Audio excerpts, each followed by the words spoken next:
ꯆꯍꯤ ꯑꯍꯨꯝꯒꯤ ꯃꯇꯨꯡꯗ ꯁꯨꯃꯥꯏꯅ ꯂꯥꯛꯄꯁꯦ ꯁꯤꯗ ꯍꯦꯛ ꯌꯧꯔꯕ ꯃꯇꯨꯡꯗ ꯏꯁꯥꯗ ꯀꯔꯤ ꯐꯥꯎꯕꯤ ꯅꯍꯥꯟ ꯃꯈꯩꯗꯤ ꯁꯨꯃꯥꯏꯅ ꯏꯔꯥꯡ ꯇꯧꯔꯒ ꯂꯥꯛꯄ ꯃꯇꯝꯗ ꯏꯔꯥꯡ ꯍꯧꯔꯛꯀꯗ꯭ꯔꯥ ꯈꯣꯠꯂꯛꯀꯗ꯭ꯔꯥ ꯇꯧꯔꯀꯥꯟꯗ ꯁꯤ ꯂꯥꯛꯑ ꯃꯇꯨꯡꯗꯅ ꯑꯗꯨꯒꯤ ꯑꯣꯟꯅ ꯇꯩꯅꯕꯗ ꯎꯕꯤꯔꯝꯒꯅꯤꯅꯁꯨ ꯈꯟꯖꯩ ꯍꯥꯏꯇꯥꯔꯦ ꯁꯤꯒꯨꯝꯕ ꯃꯌꯥꯝꯁꯤ ꯎꯕ ꯃꯇꯝꯗ ꯑꯣꯖꯥꯗ ꯀꯔꯤ ꯐꯥꯎꯕꯤꯒꯦ ꯈꯤꯇꯪ ꯊꯝꯕꯤꯌꯨ ꯆꯍꯤ ꯈꯔ ꯒꯦꯞ ꯂꯩꯔꯕꯗꯤ ꯈꯤꯇꯪꯗꯤ ꯅꯨꯡꯉꯥꯏꯇꯦꯗꯁꯨ ꯑꯩꯅ ꯂꯥꯛꯏꯕꯒꯤ ꯃꯔꯝꯗꯤ ꯄꯥꯟꯗꯝ ꯑꯃ ꯂꯩꯔꯒ ꯂꯥꯛꯆꯕꯅꯦ ꯑꯗꯨꯅ ꯑꯩꯒꯤ ꯑꯁꯤ ꯄꯥꯟꯗꯝꯁꯦ ꯃꯄꯨꯡ ꯐꯥꯅꯕꯒꯤꯗꯃꯛꯇ ꯎꯅꯕ ꯌꯥꯕ ꯃꯤꯁꯤꯡ ꯎꯅꯔꯒ ꯑꯗꯨꯒꯤ ꯔꯦꯁꯄꯣꯟꯁ ꯐꯪꯕꯒꯤ ꯃꯇꯨꯡ ꯏꯟꯅ ꯑꯩ ꯑꯃꯨꯛ ꯆꯨꯔꯆꯥꯟꯄꯨꯔꯗ ꯌꯨꯝꯗ ꯍꯟꯈꯤꯒꯦ haina dumaina lei state asina thoklibe irang asina maram oiraga chahi ani hena imphal da lakpa ngamdana delhi da leirakiba churachandpur dagi Paite-Zomi tribes su oiriba social activist Anthony Naulak ngasi imphal da lakre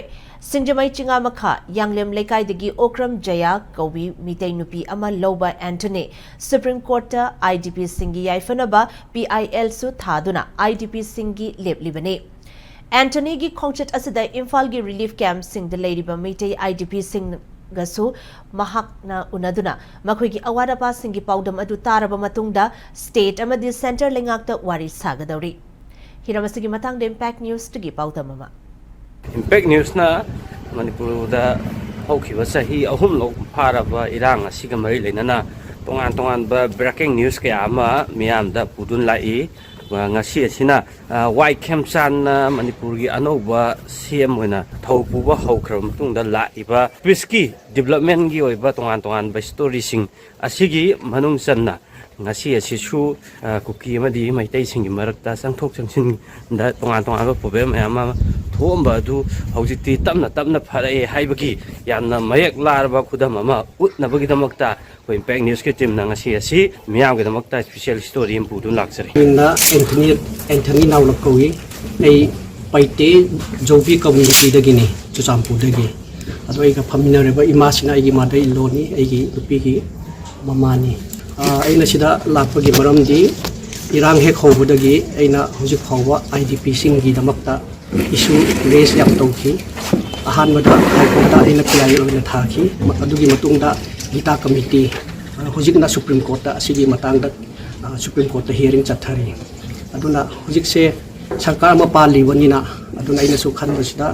sarkar ma leirabunina sarkar su IDP sing damakta makhata na wakatpa oina ai ngasi Delhi dagi lakchabani ngasi gi han hek thungbaga imasi han unaraga mangudi bol lawraga makhata ba thabak IDP gi issue raise tawdu oiro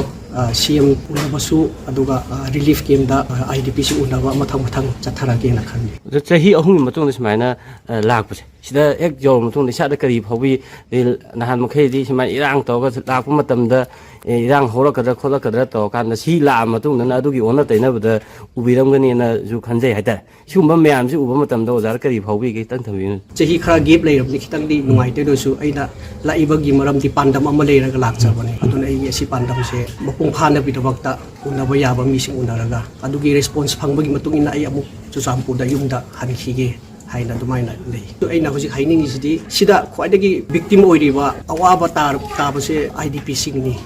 ado hojik IDP sing chahi ahum phara abanina kemda leibasu kemda leitabsing su awaba duki matik phange athuba matam sida asigi damakta moigi chapchaba moigi phamum thokpa medical facilities hairo atete education gi hairo aduga financial aid asigi mayamsi mapung phana sarkar na tohanba pame asigi damakta ina hojik sarkar ma leiri bani adugi damakta I lakpani plus aina su hojik Supreme Court ta su asigi maramda hearing chathari phangbaje sida imada kari phawbi makhata na akhoi state sida hena shanti pora nabugi damakta kari sum miyam da appeal tawbining lai Bunga ako suko yang wala isa isu may kane ko laibani uningi isu isa so adiri isu adu gone hajiti inga si matang ko ya ko isu le mong khanja ko ahlo le ko bunga ma sa phom sahi ma phuga ma ting su le ko adu isu jing ko andon le ning bado mo ju ma na ka dum chat su chalu le ko matang khani su adu na leipa si inga bo wo da sunu ko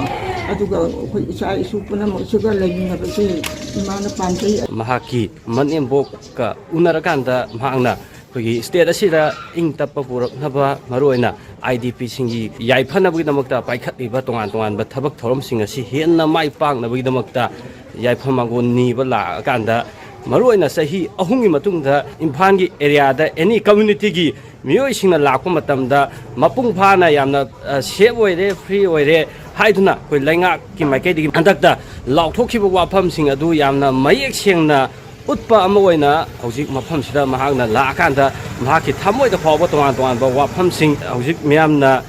ꯎꯕꯤꯈꯤꯕ ꯇꯥꯕꯤꯈꯤꯕ ꯑꯗꯨꯅ ꯑꯁꯨꯝꯅ ꯑꯩꯈꯣꯏꯒꯤ ꯆꯍꯤ ꯑꯍꯨꯝꯂꯣꯝ ꯐꯥꯔꯕ ꯏꯔꯥꯡ ꯑꯁꯤꯗ ꯉꯁꯤꯗꯤ ꯈꯨꯗꯤꯡꯃꯛꯀꯤ ꯍꯥꯏꯕꯗꯤ ꯅꯥꯀꯜ ꯑꯅꯤꯃꯛꯀꯤ ꯃꯤꯑꯣꯏꯁꯤꯡꯅ ꯁ꯭ꯇꯦꯠ ꯑꯁꯤꯗ ꯏꯪ ꯇꯞꯄ ꯃꯍꯧꯁꯥꯒꯤ ꯄꯨꯟꯁꯤꯗ ꯑꯩꯈꯣꯏꯒꯤ ꯍꯟꯖꯤꯜꯂꯛꯄ ꯄꯥꯝꯃꯦ ꯍꯥꯏꯕ ꯑꯗꯨ ꯇꯣꯉꯥꯟ ꯇꯣꯉꯥꯟꯕ ꯉꯁꯤꯒꯤ ꯄꯥꯎꯗꯝꯁꯤꯡ ꯑꯁꯤ ꯎꯔꯀꯥꯟꯗ ꯃꯤꯌꯥꯝꯅ ꯈꯪꯉꯤ ꯑꯗꯨꯅ ngasi reporting asi tar matungda khoi gi Manipur da ing tappa purakna hona pa asida kayamuk yamna mai pakpang kadai phawba hena ngam pa yabge haiba sing adu miyamna ngaiminaba ma mathau tari